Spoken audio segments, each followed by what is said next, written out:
Hi,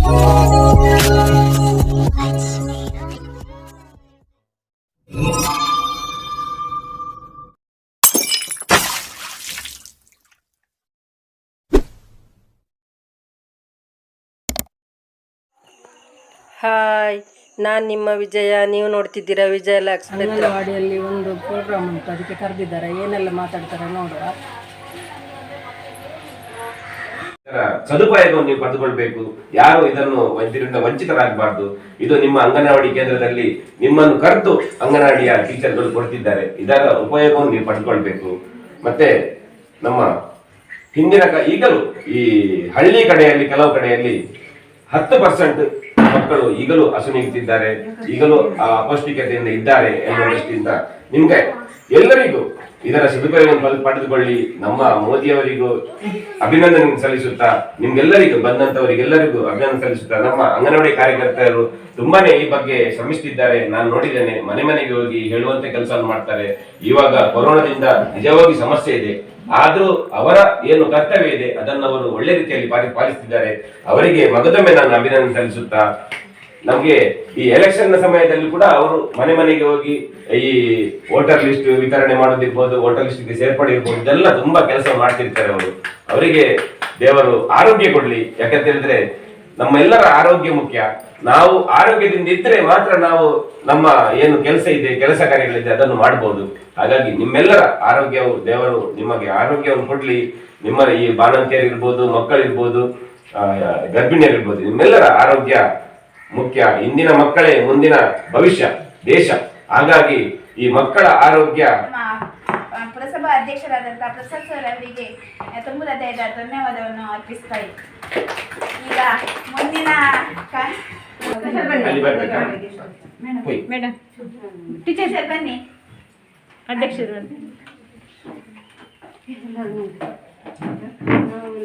photo ತೆಗೀರಿ.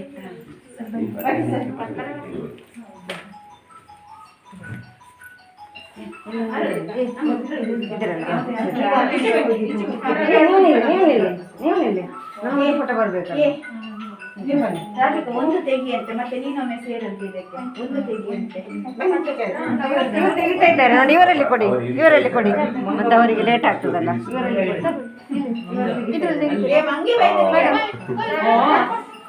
ಮಂಗಳೊಳಗೆ ಬರ್ಬೋದು.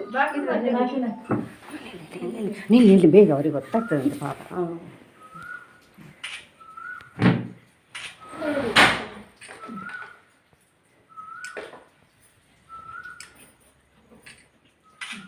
ಶಿಕ್ಷಕಿಯರೇ, ಅಂಗನವಾಡಿ ಕಾರ್ಯಕರ್ತರೇ, ಎಲ್ಲ ಇಲ್ಲಿ ಸೇರಿರುವಂತಹ ಎಲ್ಲ ಮಹಿಳೆಯರೇ, ಪೋಷಣ್ ಮಾಸಾಚರಣೆ ಅಂತೇಳಿ ಪ್ರತಿ ವರ್ಷ ಪೌಷ್ಟಿಕಾಹಾರ ಸಪ್ತಾಹ ಅಂತೇಳಿ ಸೆಪ್ಟೆಂಬರ್ 1ರಿಂದ 7ರವರೆಗೆ ಮಾಡ್ತಾ ಇದ್ರು. ಈಗ ಒಂದು 2 ವರ್ಷದಿಂದ ಏನು ಕಾರ್ಯಕ್ರಮ ಅಂತ ಹೇಳಿದ್ರೆ ಪೋಷಣ್ ಮಾಸಾಚರಣೆ ಅಂತ ಹೇಳಿದ್ರೆ ಸೆಪ್ಟೆಂಬರ್ ಇಡೀ ತಿಂಗಳನ್ನು ನಾವು ಪೋಷಣ್ ಮಾಸಾಚರಣೆ ಅಂತೇಳಿ ಆಚರಿಸ್ತಾ ಇದ್ದೇವೆ. ಹೆಸರೇ ಹೇಳುವ ಹಾಗೆ ಪೋಷಣ್ ಅಂತ ಹೇಳಿದ್ರೆ ತಮಗೆಲ್ಲರಿಗೂ ಗೊತ್ತಿರುವಂಥದ್ದೇ. ಇದು ಸೆಪ್ಟೆಂಬರ್ ತಿಂಗಳಲ್ಲಿ ಮಾತ್ರ ಅಲ್ಲ, ವರ್ಷ ಇಡೀ ನಮಗೆ ಬೇಕಾಗ್ತದೆ ಪೌಷ್ಟಿಕ ಆಹಾರ. ಇಡೀ ವರ್ಷದಲ್ಲಿ ನಮಗೆ ಬೇಕಾಗುವಂಥದ್ದು ಪೌಷ್ಟಿಕ ಆಹಾರ ಇಲ್ಲದೆ ನಾವು ಯಾರು ಜೀವಿಸಲಿಕ್ಕೆ ಸಾಧ್ಯ ಇಲ್ಲ. ಆಹಾರ ಮತ್ತು ಪೌಷ್ಟಿಕ ಆಹಾರ ಇದಕ್ಕೆ ಎರಡಕ್ಕೆ ವ್ಯತ್ಯಾಸ ಉಂಟು. ಹಸಿವೆ ಆಗುವುದು ಏನನ್ನು ತಿಂತೇವೋ ಹೊಟ್ಟೆ ತುಂಬುತ್ತದೆ, ಅದು ಆಹಾರ.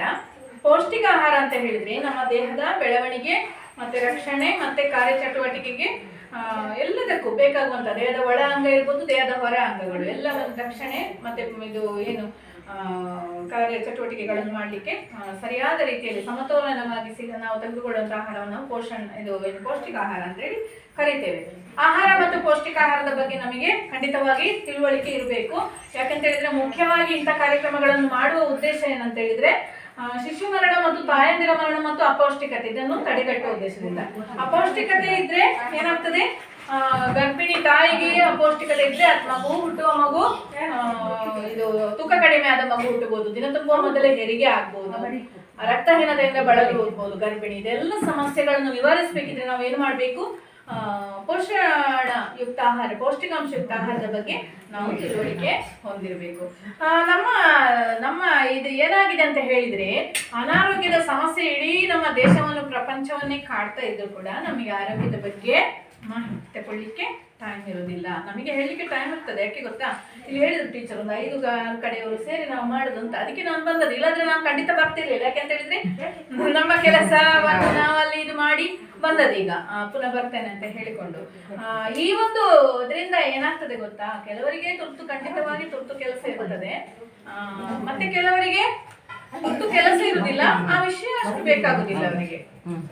ಆತರ ಅದೇನಾಗ್ತದೆ ವಿಷಯ ಚಿಕ್ಕ ಚಿಕ್ಕ ಒಂದು ನಾವು ಇದು ಮಾಡೋದಕ್ಕಿಂತ ನಾನು ನಿಮಗೆ ಇದು ಮಾಡುದಲ್ಲ, ಟೋಟಲ್ ನಮ್ಮ ಜನಸಂಖ್ಯೆಗೆ ಹೇಳುದು ನಾನು. ಅವಾಗ ಏನಾಗ್ತದೆ ಗೊತ್ತಾ, ಇದು ತಿಳುವಳಿಕೆ ಕಡಿಮೆ ಆದಾಗೆ ನಮಗೆ ಅದರ ಬಗ್ಗೆ ಏನು ಇದಿರುವುದಿಲ್ಲ. ನಾವೇನ್ ಮಾಡ್ತೇವೆ, ಏನೋ ಒಂದು ಮಾಡಿ ತಿಂತೇವೆ. ಈಗ ನಾವೆಲ್ಲರೂ ಮನೆಯಲ್ಲಿ ಒಂದು ಅನ್ನ ಮತ್ತು ಪದಾರ್ಥ ಮಾಡಿದ್ರೆ ಬೇರೆ ನಾನು ಮಾಡ್ತೇವಾ, ಇಲ್ಲಿ ಇಂಟ್ರೆಸ್ಟ್ ಎಲ್ಲ ನಾವು ಸೇರಿಸಿ ಅಡುಗೆ ಮಾಡ್ತೇವಾ, ಯಾರು ಕೂಡ ಮಾಡುದಿಲ್ಲ, ಮಾಡ್ಲಿಕ್ಕೆ ಆಗುದಿಲ್ಲ. ಆ ಬಗ್ಗೆ ನಮಗೆ ಜ್ಞಾನ ಇದ್ರೆ, ತಿಳುವಳಿಕೆ ಇದ್ರೆ ಖಂಡಿತವಾಗಿ ನಾವು ಮಾಡ್ಬೋದು. ಈ ಪೌಷ್ಟಿಕ ಆಹಾರದಲ್ಲಿ ನಾವು ಆಹಾರವನ್ನು 5 ರೀತಿಯ ವರ್ಗೀಕರಣ ಮಾಡ್ತೇವೆ. ನಾವು ಸೇವಿಸುವ ಆಹಾರ 5 ವರ್ಗದಲ್ಲಿ ಇರಬೇಕು. ಯಾವ್ದೆಲ್ಲ ಅದು?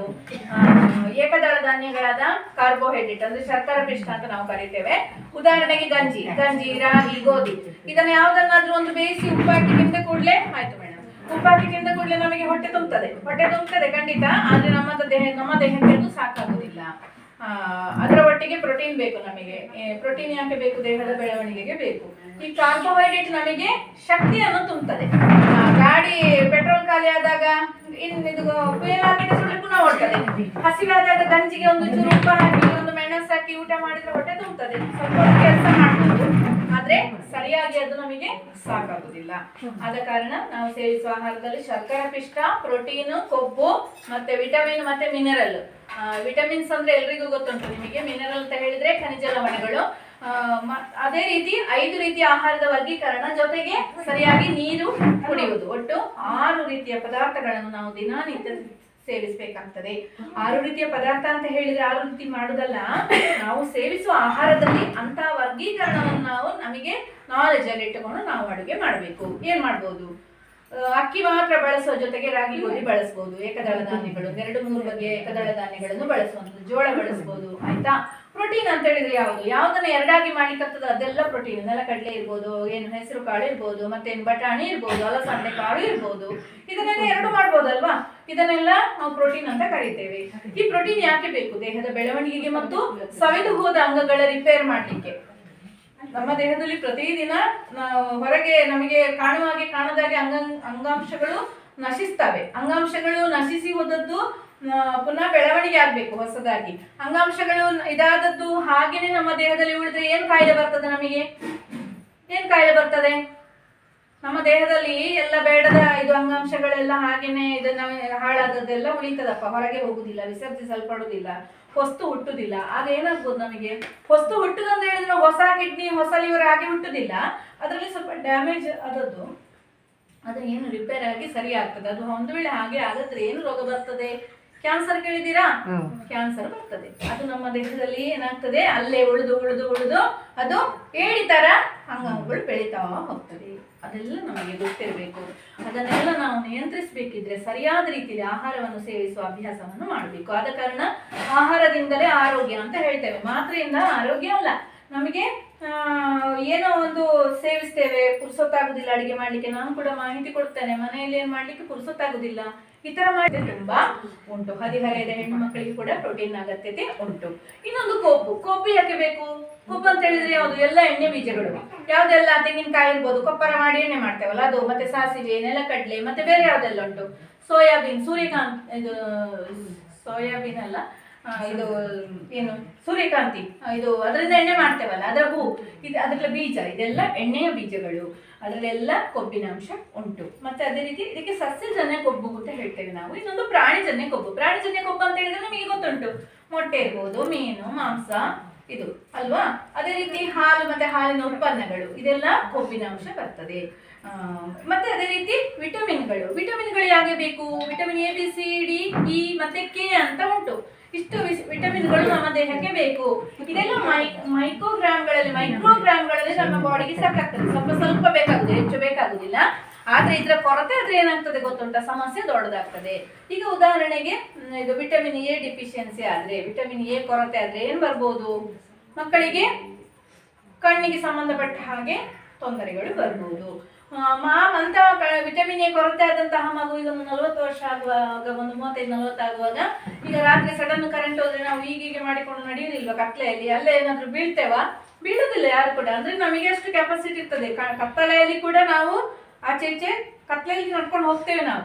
ಕೆಲವರಿಗೆ ಆಗುದಿಲ್ಲ, ಅವರು ಅಲ್ಲೇ ನಿಲ್ತಾರೆ, ಇಲ್ಲದ್ರೆ ಬಿದ್ದು ಬಿಡ್ತಾರೆ. ಇದು ಏನು ವಿಟಮಿನ್ ಎ ಇರುಳು ಕುರುಡು ಅಂತ ಹೇಳ್ತೇವೆ ನಾವು. ಇದು ತಡೆಗಟ್ಟಬೇಕಿದ್ರೆ ನಾವೇನ್ ಮಾಡ್ಬೇಕು, ವಿಟಮಿನ್ ಎ ಯುಕ್ತ ಆಹಾರವನ್ನು ತಗೊಳ್ಬೇಕು. ಯಾವುದ್ರಲ್ಲೆಲ್ಲ ವಿಟಮಿನ್ ಎ ಉಂಟು? ಈ ಸಿಂಪಲ್, ನನಗೆ ನನ್ನ ಮನೆಯವರ ಆರೋಗ್ಯಕ್ಕೆ, ನನ್ನ ಆರೋಗ್ಯಕ್ಕೆ, ನನ್ನ ಮಗುವಿನ ಆರೋಗ್ಯಕ್ಕೆ, ನನ್ನ ಮಕ್ಕಳ ಆರೋಗ್ಯಕ್ಕೆ, ನನ್ನ ಕುಟುಂಬದ ಆರೋಗ್ಯಕ್ಕೆ ನಾನು ಯಾವ ರೀತಿ ಅಡುಗೆ ಮಾಡಿದ್ರೆ ಆಗ್ಬಹುದು ಅಂತ ಹೇಳಿ ಗೃಹಿಣಿಯರಿಗೆ ಗೊತ್ತಿರ್ಬೇಕು ಅಷ್ಟೇ, ಬೇರೆ ಏನಿಲ್ಲ. ಏನು ಟ್ರೈನಿಂಗ್ ತಗೊಳ್ಳೋದು, ಯೂಟ್ಯೂಬಲ್ಲಿ ಹೋಗಿ ಇದು ಮಾಡುದು, ಅದ್ರಲ್ಲೆಲ್ಲ ಫ್ಯಾಟ್ ಗೀಟ್ ಎಲ್ಲ ತುಂಬಾ ಇದು ಮಾಡಿ ಅಲ್ವಾ, ಜಂಕ್ ಫುಡ್ಗಳದೆಲ್ಲ ತುಂಬಾ ಬರ್ತದೆ. ಗರ್ಭಿಣಿಯರು ತೆಗೆದುಕೊಳ್ಳಬೇಕಾದ ಆಹಾರ ಅಂತ ಯೂಟ್ಯೂಬಿಗೆ ಹೋಗಿ ಕೊಟ್ಟರೆ ನಿಮಗೆ ಬೇಕಾದದ್ದು ಸಿಗ್ತದೆ, ಹುಡುಕ್ಬಹುದು, ಯಾರಿಗೆ ಗೊತ್ತಿಲ್ಲ ಅವರಿಗೆ. ಆಯ್ತಾ?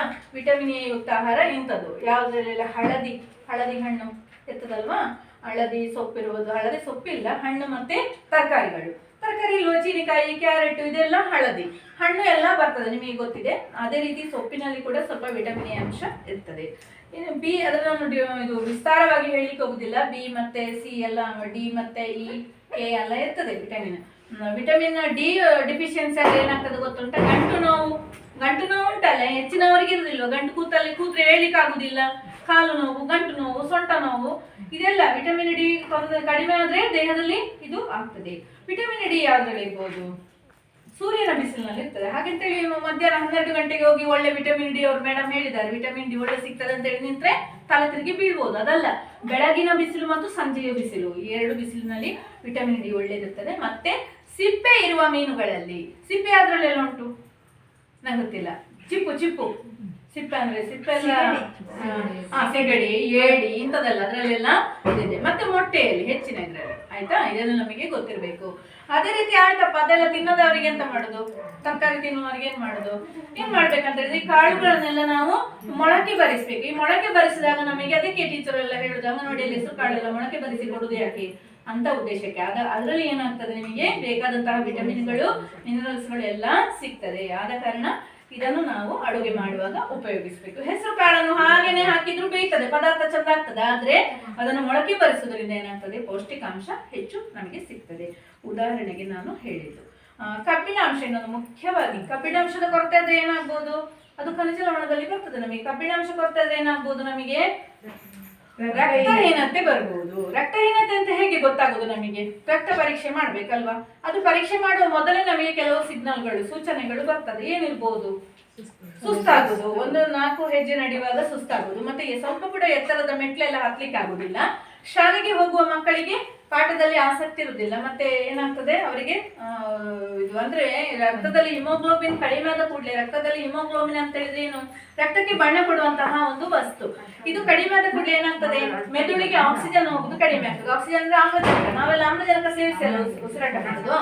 ಆಕ್ಸಿಜನ್ ಮೆದುಳಿಗೆ ಹೋಗುದು, ಸಪ್ಲೈ ಆಗುದು ಕಡಿಮೆ ಆದ ಕೂಡಲೇ ಏನಾಗ್ತದೆ, ಆಲಸ್ಯ ಬರ್ತದೆ, ಅವರಿಗೆ ಉದಾಸೀನ ಆಗುದು, ತಲೆಗೆ ಹೋಗುದಿಲ್ಲ. ಎಂತ ಹೇಳಿದ್ರು ಕೆಲವೇ ಎಷ್ಟು ಹೇಳಿದ್ರು ಅರ್ಥವೇ ಆಗುದಿಲ್ಲ ಅಂತ ಹೇಳ್ತಾರೆ ನೋಡಿ ಕೆಲವು ಮಕ್ಕಳು. ಇಂಥವರಿಗೆಲ್ಲ ಅನಿಮಿಕ್ ಇರ್ಬೋದು, ರಕ್ತಹೀನತೆ ಇರ್ಬೋದು. ರಕ್ತಹೀನತೆ ಗರ್ಭಿಣಿಯರಿಗೆ ತುಂಬಾ ಸಾಮಾನ್ಯವಾಗಿ ಕಾಡುವಂತಹ ಒಂದು ಕಾಯಿಲೆ ನಮ್ಮ ದೇಶದಲ್ಲಿ. ಗರ್ಭಿಣಿಯರಲ್ಲಿ ಎಷ್ಟಿರ್ಬೇಕು ರಕ್ತದಲ್ಲಿ ಹಿಮೋಗ್ಲೋಬಿನ್? ಎಷ್ಟು ಅಂಶ ಇರ್ಬೇಕು ಗೊತ್ತುಂಟ ಯಾರಿಗಾದ್ರು? ಕುತ್ಕೊಳ್ಬೋದಲ್ಲ, ನಾನು ಸುಮ್ಮನೆ ನಿಂತ್ಕೊಂಡು ಮಾತಾಡೋದು. 14 ಇರುವಾಗ ಏನಾಗ್ತದೆ, ತಾಯಿಯಲ್ಲಿ ರಕ್ತ ಹೀನತೆ ಇದ್ರೂ ಕೂಡ ಮಗು ಬೇಕಾದ ತನಗೆ ಬೇಕು. ಅಮ್ಮನಿಗೆ ನಾನೆಲ್ಲ ತಕೊಂಡ್ರೆ ನನ್ನ ಅಮ್ಮನಿಗೆ ಕೊರತೆ ಆಗ್ತದೆ, ಅದೆಲ್ಲ ಗೊತ್ತಿರುತ್ತಿಲ್ಲ ಮಗುವಿಗೆ. ಹೊಟ್ಟೆಯಲ್ಲಿ ಭ್ರೂಣದಲ್ಲಿ ಇರುವ ಮಗುವಿಗೆ ಅದು ಗೊತ್ತಿರುತ್ತಿಲ್ಲ. ಆದ ಕಾರಣ ಏನಾಗ್ತದೆ, ಆ ತೊಂದರೆಗಳು ಬರ್ತದೆ. 7 ಗ್ರಾಮಿಗಿಂತ ಕಡಿಮೆ ಇದ್ರೆ ತುಂಬಾ ಸೀವಿಯರ್ ಅನಿಮಿಕ್ ಅಂತ ನಾವು ಕರಿತೇವೆ. ಸೀವಿಯರ್ ಅನಿಮಿಕ್ ಇದ್ರೆ ಏನ್ ಮಾಡ್ತೇವೆ ನಾವು, ಕಬ್ಬಿಣಾಂಶ ರಕ್ತ ಆಗುವಂತಹ ಕೆಲವು ಇಂಜೆಕ್ಷನ್ ನಾವು ಐರನ್ ಸುಕ್ರೋಸ್ ಅಂತಲ್ಲ, ಅದೆಲ್ಲ ನಿಮಗೆ ಬೇಕಾಗುದಿಲ್ಲ ಹೆಸರೆಲ್ಲ ಅಂತ ಇದು ಇಂಜೆಕ್ಷನ್ ಅನ್ನೆಲ್ಲ ಕೊಟ್ಟು ಸ್ವಲ್ಪ ರಕ್ತವನ್ನು ಹೆಚ್ಚು ಮಾಡುವ ಪ್ರಯತ್ನ ಮಾಡ್ತೇವೆ. ಕೆಲವು ಸಂದರ್ಭದಲ್ಲಿ ರಕ್ತವನ್ನು ಕೊಡುವಂತಹ ಒಂದು ಇದು ಕೂಡ ಇರ್ತದೆ. ಸಿಸೇರಿಯನ್ ಎಲ್ಲ ಆಗುವಾಗ ರಕ್ತಹೀನತೆ ಇದ್ರೆ ಹೆಂಗಸರಿಗೆ, ತಾಯಂದರಿಗೆ ರಕ್ತ ಕಡಿಮೆ ಇದ್ರೆ ಏನ್ ಮಾಡ್ತಾರೆ, ಇದು ರಕ್ತವನ್ನು ಕೊಡುವಂತ ರಕ್ತ ಸಂಘ ಕೂಡ ಬರ್ತದೆ. ಹೆಚ್ಚಾಗಿ ತಾಯಂದಿರು ಏನ್ ಮಾಡ್ಬೇಕು ಅಂತ ಹೇಳಿದ್ರೆ 12 ಗ್ರಾಮ್ ತನಕ ಆದ್ರೂ ತನ್ನ ರಕ್ತವನ್ನು, ಹಿಮೋಗ್ಲೋಬಿನ್ ಅನ್ನು ಕಾಪಾಡಿಕೊಳ್ಬೇಕು. ಏನ್ ಮಾಡ್ಬೇಕು ಕಾಪಾಡಿಕೊಳ್ಳಿಕ್ಕೆ? ಏನ್ ಮಾಡ್ಬೋದು, ಇಟ್ಟಿದ್ದಾರೆ ನೋಡಿ ಸೊಪ್ಪು ಎಲ್ಲ, ನಾನು ಹೇಳಿದೆ ಚಂದ ಮಾಡಿದ್ರೆ ನೀವೇ ಲೆಕ್ಕ ಹಾಕೊಳ್ಳಿ. ಯಾವ್ದೆಲ್ಲ ಸ್ವರ್ಣಗಡ್ಡೆ ಇರ್ಬೋದು, ಕಡಲೆ ಇರ್ಬೋದು, ಅದು ಕೆಂಪು ಕಡಲೆ ಉಂಟಲ್ಲ ಕಪ್ ಕಪ್ ಆಗ್ತದೆ ಬೇಯಿಸಿದಾಗ ನೀರು. ನಾವೇನ್ ಮಾಡ್ತೇವೆ, ಚೆಲ್ಲಿ ಒಗ್ಗರಣೆ ಹಾಕಿ ಬಿಡ್ತೇವೆ. ಏನಿದೆ ಅದರಲ್ಲಿ? ಏನಿಲ್ಲ. ಹುರುಳಿಲಿ ಕಬ್ಬಿಣಾಂಶ ಇದೆ, ಬೀಟ್ರೂಟ್, ಬದನೆ, ಬಾಳೆಕಾಯಿ, ಮತ್ತೆ ಇನ್ನೆಂತದ್ದು ಕೆಸುವಿನ ಎಲೆ, ಕೆಸುವಿನ ಇದು ಏನು ಗಂಟು, ಅದೆಲ್ಲ ಗರ್ಭಿಣಿಯರು ಅದನ್ನೆಲ್ಲ ತಿನ್ಬೇಡಿ. ಕೆಸುವಿನ ಗಂಟೆ ಎಲ್ಲ ಸ್ವಲ್ಪ ಉಷ್ಣ ಆಗ್ತದೆ ಅಂತ ಹೇಳ್ಬೋದು. ಅದೇ ರೀತಿ ತರಕಾರಿ, ಎಲ್ಲ ತರಕಾರಿ ನಿಮಗೆ ಗೊತ್ತಾಯ್ತು ಯಾವ್ದಲ್ಲೆಲ್ಲ ಉಂಟು ಅಂತ ಹೇಳಿ. ಸೊಪ್ಪು, ಎಲ್ಲ ಸೊಪ್ಪಿನಲ್ಲಿ ಉಂಟು. ಒಂದು ತಿಳ್ಕೊಳ್ಬೇಕು, ಇದರಲ್ಲಿ ದೇಹದಲ್ಲಿ ಎಲ್ಲ ಇದು ಸ್ಟೋರ್ ಆಗ್ತದೆ. ಕೊಬ್ಬು ಮುಖ್ಯವಾಗಿ, ಪ್ರೋಟೀನ್ ಕೂಡ ಸ್ವಲ್ಪ ಸ್ಟೋರ್ ಆಗ್ತದೆ. ಆದರೆ ಕಬ್ಬಿಣಾಂಶ ಒಂದು ಸ್ಟೋರ್ ಆಗುದಿಲ್ಲ. ನಮಗೆ ಇವತ್ತಿಗೆ ನಾನು ಎಷ್ಟು ತಿನ್ಬೇಕು, ನನ್ನ ದೇಹಕ್ಕೆ ಕಬ್ಬಿಣ ಬೇಕು ಅಷ್ಟನ್ನು ನಾನು ಅಡುಗೆಯಲ್ಲಿ ತಿಂದಿರ್ಬೇಕು. ಇಲ್ಲದಿದ್ರೆ ಅಡುಗೆನ, ನೀವು ಮಾತ್ರೆನ ಏನಾದ್ರೂ ತಿಂದಿರ್ಬೇಕು. ಇಲ್ಲದಿದ್ರೆ ಅದು ನಮಗೆ ಸಿಗುದಿಲ್ಲ. ನಾವು ದಿನ ಸೊಪ್ಪು ತರಕಾರಿ ಮಾಡ್ತೇವೆ, ಯಾರಾದ್ರೂ ಪ್ರಾಮಾಣಿಕವಾಗಿ ಯಾರು ಮಾಡುದಿಲ್ಲ, ನಾಶ ಮಾಡುದಿಲ್ಲ. ನಾನು ಇಷ್ಟೆಲ್ಲ ಮಾತಾಡ್ಬೋದು, ನಾನು ಮಾಡ್ಲಿಕ್ಕೆ ಆಗುದಿಲ್ಲ. ಯಾಕಂತ ಹೇಳಿದ್ರೆ ಒಂದು ನಾವು ಮನೆಯಲ್ಲಿ ನೆಡುದಿಲ್ಲ ಅಲ್ವಾ, ಮತ್ತೆ ನಾವು ಪೇಟೆಯಲ್ಲಿ ಇರ್ತೇವೆ, ಎಂತ ಮಾಡ್ಲಿಕ್ಕೆ ಆಗ್ತದೆ? ಸೊಪ್ಪು ತಂದ್ರೆ ಸ್ವಲ್ಪ ಕೊತ್ತಂಬರಿ ಸೊಪ್ಪು ಎಲ್ಲ ಹಾಕ್ಬೋದಲ್ವಾ? ಸತ್ಯ ಅಲ್ವಾ ನಾನು ಹೇಳ್ತಾ ಇರೋದು? ಯಾರಿಗೂ ಆಗೋದಿಲ್ಲ. ಆದ್ರೆ ಗರ್ಭಿಣಿ ಅವಧಿಯಲ್ಲಿ ಆದ್ರೂ ನೀವು ಅದನ್ನು ಕಡ್ಡಾಯವಾಗಿ ಮಾಡಬೇಕು. ಮನೆಯಲ್ಲಿ ಏನಿಲ್ಲ, ಈಗ ಒಂದು ತೊಟ್ಟೆಗಳು ಪ್ಲಾಸ್ಟಿಕ್ ಕವರ್ ಬಂದಿದೆ, ಅದು ತರಕಾರಿಗಳನ್ನು ನೆಡುವಂತದೆ. ಒಂದು ಸ್ವಲ್ಪ ದೊಡ್ಡ ಇದಿರ್ತದೆ ಕಪ್ಪು ಬಣ್ಣದ್ದು, ಅದಕ್ಕೆ ಮಣ್ಣನ್ನು ಹಾಕಿ ಅದರಲ್ಲಿ ಮಾಡಿ ನೋಡಿ. ನಾನು ಖುಷಿ ಆಯ್ತು, ತರಕಾರಿ ಎಲ್ಲ ನೆಟ್ಟಿದ್ದಾರೆ ಗಿಡಗಳನ್ನೆಲ್ಲ. ನೀವು ಟ್ಯಾರಸಿಯಲ್ಲಿ ನಿಮ್ಮ ಟ್ಯಾರೇಸ್ ಮೇಲೆ ಮಾಡ್ಬೋದು. ಗೋಣಿ ಚೀಲ, ಬೇಡದ ಗೋಣಿ ಚೀಲ ಇರ್ತದಲ್ವಾ, ಅದರಲ್ಲಿ ಮಣ್ಣು ಹಾಕಿ ಸ್ವಲ್ಪ ನಿಮಗೆ ಏನು ಬೇಕಾಗುವಂತಹ ಇದು ಈ ವಿಟಮಿನ್ ಸೊಪ್ಪುಗಳು, ಮತ್ತೆ ಈ ನೆಲಬಸಳೆ ಇದೆಲ್ಲ ನೆಡ್ಬೋದು. ಈ ಸಾಂಬಾರು ಬಳ್ಳಿ ನೆಡ್ಬೋದು. ಈ ನುಗ್ಗೆ ನೆಡ್ಲಿಕ್ಕೆ ಆಗುದಿಲ್ಲ, ಯಾಕಂದ್ರೆ ಮರ ಆಗ್ತದೆ ಅಲ್ವಾ. ಚಿಕ್ಕ ಚಿಕ್ಕ ಗಿಡ ಯಾವುದೆಲ್ಲ ಆಗ್ತದೆ, ಈ ಅಲಸಂಡೆ ನೆಡ್ಬೋದು, ಬೆಂಡೆ ನೆಡ್ಬೋದು ಅಲ್ವಾ. ಇದನ್ನೆಲ್ಲ ಮಾಡಿ ತಿನ್ಬೋದು. ಪೌಷ್ಟಿಕಾಂಶ ಆಹಾರ ಅಂದ್ರೆ ನಿಮ್ಮ ಏನು ಅಂಗನವಾಡಿಯಲ್ಲಿ ಹೆಸರು ಕಾಳು ಕೊಡ್ತಾರೆ ಅದರ ಮೊಳಕೆ ಒಟ್ಟಿಗೆ ಇದನ್ನೊಂದು ಸ್ವಲ್ಪ ಸೊಪ್ಪನ್ನು ಕೊಚ್ಚಿ ಹಾಕಿ ಹಸಿ ಬಿಸಿ ಮಾಡಿ ತಿನ್ನಿ ಅಲ್ವಾ, ಆಗುದಿಲ್ವಾ? ಆವಾಗ ಏನಾಗ್ತದೆ, ನಿಮ್ಮ ದೇಹಕ್ಕೆ ಬೇಕಾದ ಕಬ್ಬಿಣಾಂಶ ಸಿಗ್ತದೆ. ಇದನ್ನು ನೀವು ಮಾಡಲೇಬೇಕು. ಅದೇ ರೀತಿ ಕ್ಯಾಲ್ಸಿಯಂ ಮುಖ್ಯವಾಗಿ. ಇನ್ನೊಂದು, ಕ್ಯಾಲ್ಸಿಯಂ ಡಿಫಿಷಿಯನ್ಸಿ ಆದ್ರೆ, ವಿಟಮಿನ್ ಡಿ ಮತ್ತೆ ಕ್ಯಾಲ್ಸಿಯಂ ಡಿಫಿಷಿಯನ್ಸಿ ಆದ್ರೆ ಏನಾಗ್ತದೆ? ನಾನಾಗ್ಲೇ ಹೇಳಿದೆ, ಗಂಟು ನೋವು, ಸೊಂಟ ನೋವೆಲ್ಲ ಬರ್ತದೆ. ಅದು 2 ಗಂಟೆ ಅಲ್ಲ, ಅರ್ಧ ಗಂಟೆಯಿಂದ 1 ಗಂಟೆ. ಸಾಮಾನ್ಯ ಹೆರಿಗೆ ಆದ್ರೆ ಅರ್ಧ ಗಂಟೆ, ಸಿಸೇರಿಯನ್ ಅಂದ್ರೆ 1 ಗಂಟೆ ಒಳಗೆ ಇದು ಏನು ಹಾಲನ್ನು ಕೊಡ್ಬೇಕು. ಮತ್ತೆ ಮಕ್ಕಳಿಗೆ ಇಂಜೆಕ್ಷನ್ ಬಗ್ಗೆ ಎಲ್ಲ ನಾನು ಹೇಳಿದ್ರೆ ನಿಮಗೆ ಎಲ್ಲರಿಗೂ ಗೊತ್ತುಂಟು. ಹೆರಿಗೆ ಆದ ತಕ್ಷಣ ನೀವು ಇಂಜೆಕ್ಷನ್ ಎಲ್ಲ ಕೊಡಿಸ್ತೀರಿ ಮಕ್ಕಳಿಗೆ. ಇಂಜೆಕ್ಷನ್ ಬಗ್ಗೆ ಯಾರಿಗಾದ್ರೂ ಡೌಟ್ ಉಂಟಾ? ಇಲ್ಲ. ಮಕ್ಕಳಿಗೆ ಪೂರಕ ಪೌಷ್ಟಿಕಾಹಾರವನ್ನು ಯಾವಾಗ ಸ್ಟಾರ್ಟ್ ಮಾಡಬೇಕು ನಾವು?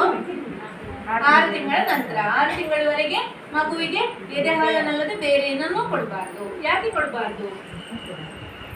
ಮಗುವಿನ ಜೀರ್ಣ ಆಗುದಿಲ್ಲ ಒಂದು. ಮತ್ತೇನು ಗೊತ್ತಾ, ನಾವು ಎಲ್ಲಿಯಾದ್ರೂ ನಮ್ಮ ಕೈಗಳು ಸ್ವಚ್ಛವಾಗಿಲ್ಲದೆ, ಹಾಲಿನ ಬಾಟಲ್ ಎಲ್ಲ ಸ್ವಚ್ಛವಾಗಿಲ್ಲದೆ ನಾವು ಕೊಟ್ರೆ ಮಗುವಿಗೆ ಬೇರೆ ಆಗ್ಬೋದು, ಡಯೇರಿಯಾ ಆಗ್ಬೋದು.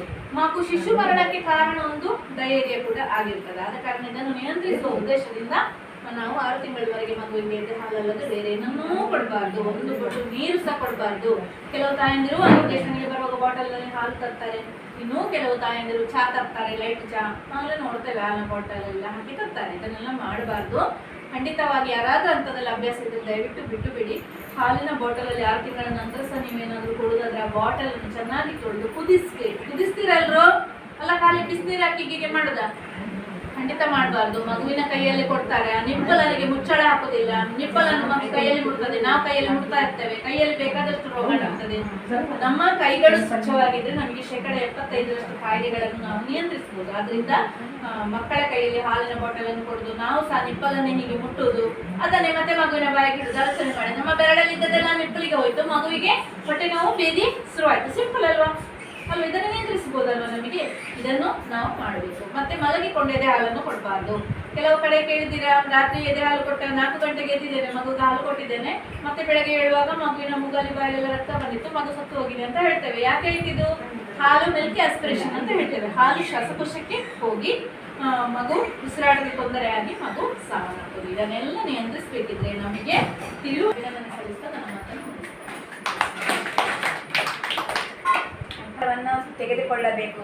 ಮತ್ತು ಆ ಸಮಯದಲ್ಲಿ ಯಾವುದು ಚುಚ್ಚುಮದ್ದು, ಮಗುವಿಗೆ ಎದೆಯಾಗಿ ಹೇಗೆ ಕೊಡಬೇಕು, ಮತ್ತು ನಮ್ಮ ದೇಹದ ಎಲ್ಲ ಸರ್ವತೋಮುಖ ಬೆಳವಣಿಗೆಗೆ ಯಾವುದೆಲ್ಲ ಪೂರಕ ಆಹಾರವನ್ನು ತಿನ್ನಬೇಕಂತ ಇದರ ಬಗ್ಗೆ ಸ್ವವಿವರವಾಗಿ ಮಾಹಿತಿಯನ್ನು ನೀಡಿದಂಥ ನಮ್ಮ ಪ್ರಾಥಮಿಕ ಆರೋಗ್ಯ ಕೇಂದ್ರದ ಸುಶೀಲಾ ಮೇಡಮ್ ಇವರಿಗೆ ಧನ್ಯವಾದಗಳು. ನಮ್ಮ ಪುರಸಭಾ ಅಧ್ಯಕ್ಷರಾದಂಥ ಶ್ರೀಯುತ ಪ್ರತಾಪ್ ಸರ್ ಇವರಿಗೆ ಅಂಗನವಾಡಿ ಕೇಂದ್ರದ ಪರವಾಗಿ ಹಾಗೂ ತಮ್ಮೆಲ್ಲರ ಪರವಾಗಿ ಧನ್ಯವಾದವನ್ನು ಅರ್ಪಿಸ್ತೇನೆ. ಅದೇ ರೀತಿ ಇಲಾಖೆ ಅದೇ ರೀತಿ ಆರೋಗ್ಯದ ಬಗ್ಗೆ ಮತ್ತೆ ಗರ್ಭಿಣಿ ಇರುವಾಗ ಯಾವ ಬಗ್ಗೆ ನಾವು ಗರ್ಭಿಣಿಯರು ಚುಚ್ಚುಮದ್ದು ತೆಕ್ಕೊಳ್ಬೇಕು, ಪೂರಕ ಆಹಾರ ಪೌಷ್ಟಿಕವನ್ನು ಯಾವ ರೀತಿ ತೆಗೆದುಕೊಳ್ಳಬೇಕು, ಇದರ ಬಗ್ಗೆ ತುಂಬ ಒಳ್ಳೆಯ ರೀತಿಯಲ್ಲಿ ನಮಗೆ ಮಾಹಿತಿಯನ್ನು ನೀಡಿದ್ದಾರೆ ನಮ್ಮ ಪ್ರಾಥಮಿಕ ಆರೋಗ್ಯ ಕೇಂದ್ರದ ಸುಶೀಲ ಮೇಡಮ್. ಇವರಿಗೆ ಕೂಡ ನಾವು ಧನ್ಯವಾದಗಳನ್ನು ಅರ್ಪಿಸ್ತೇವೆ. ಹಾಗೂ ಶಾಲೆಯ ಮುಖ್ಯೋಪಾಧ್ಯಾಯರಾದಂಥ ನಿರ್ಮಾ ಮೇಡಮ್ ಇವರಿಗೂ ಕೂಡ ಶಿಕ್ಷಕಿಯರಾದಂಥ ವಿಲ್ಮಾ ಮೇಡಮ್ ಇವರಿಗೂ ಕೂಡ ಅಂಗನವಾಡಿ ಕೇಂದ್ರದ ಪರವಾಗಿ ಇಲಾಖೆಯ ಪರವಾಗಿ ಧನ್ಯವಾದವನ್ನು ಅರ್ಪಿಸ್ತೇನೆ. ಬಾಲ ವಿಕಾಸ ಸಮಿತಿ ಕೊಡಂಗಲ್ಲು ಅಂಗನವಾಡಿ ಕೇಂದ್ರದ ಬಾಲ ವಿಕಾಸ ಕಮಿಟಿಯ ಅಧ್ಯಕ್ಷರಾದಂಥ ಶ್ರೀಮತಿ ಪ್ರಮೀಳವ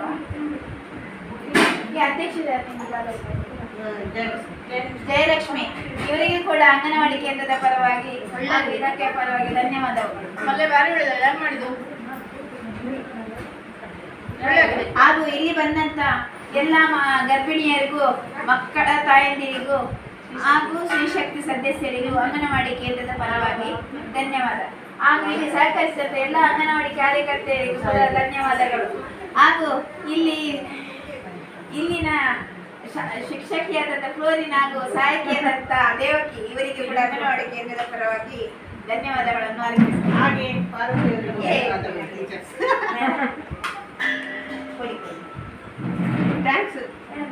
ಮತ್ತೆ ನನ್ನದಕ್ಕೆ ಸೈನ್ ಹಾಕಿ ನಿಮಗೆ ಲಾಸ್ಟಿಗೆ ಕೊಡುವಂತ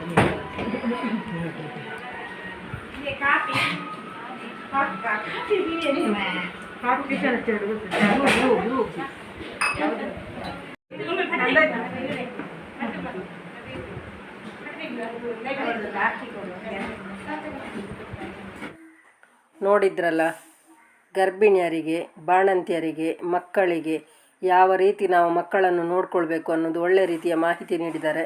ಅವರಿಗೆ ನನ್ನದು ಅಭಿನಂದನೆಗಳು. ನಿಮಗೂ ಕೂಡ ಹೆಲ್ಪ್ ಆಗಬಹುದೆಂದು ಈ ವಿಡಿಯೋವನ್ನು ಮಾಡಿರುತ್ತೇನೆ. ಹಾಗಾಗಿ ಇದನ್ನು ಒಳ್ಳೆಯ ಉಪಯೋಗ ಮಾಡಿಕೊಳ್ಳಿ. ಲೈಕ್ ಮಾಡಿ, ಶೇರ್ ಮಾಡಿ, ಕಮೆಂಟ್ ಮಾಡಿ, ಹಾಗೆ ಸಬ್ಸ್ಕ್ರೈಬ್ ಮಾಡಿ. ಒಳ್ಳೆಯ ವಿಡಿಯೋದೊಂದಿಗೆ ನಾಳೆ ಬರ್ತೇನೆ. ಬಾಯ್.